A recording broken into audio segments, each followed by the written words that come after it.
Tintagel was clearly an important international port of call. So what would it have looked like in its heyday? Yeah.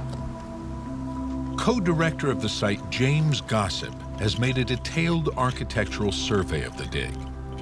Okay, can we have a spot height on the half, Martin? Combining measurements with thousands of photographs creates a perfect virtual record of the new site.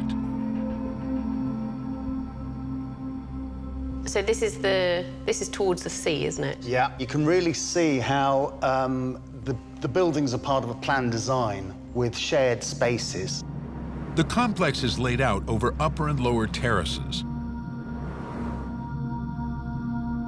The upper building has a 32-foot room with a 16-foot side room.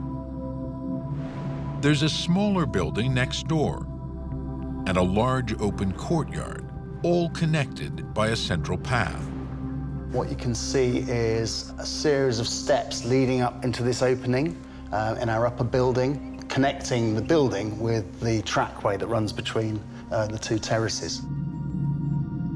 An area of carefully laid stone floor strongly suggests some rooms may have had a special function.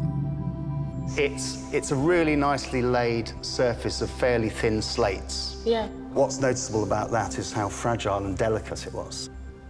When we walked on it, we noticed that you know, some of the slates might break pretty easily. You do wear big boots, though, to be fair. True, but I tried it out in bare feet as well. Unlike the well-worn floors in the rest of the settlement, this section is much more delicate and in pristine condition.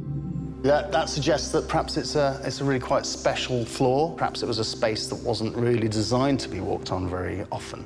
What that means about the function of the building, we don't really know. But I suppose it suggests that it's not an ordinary domestic dwelling.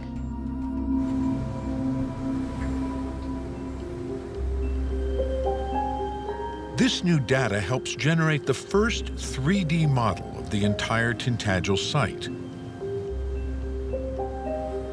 The complex may not look opulent to modern eyes, but to Dark Age visitors, it would have felt palatial.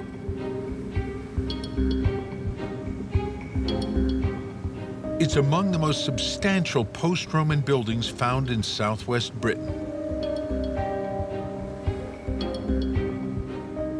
And a complete departure from how we thought people were living at the time.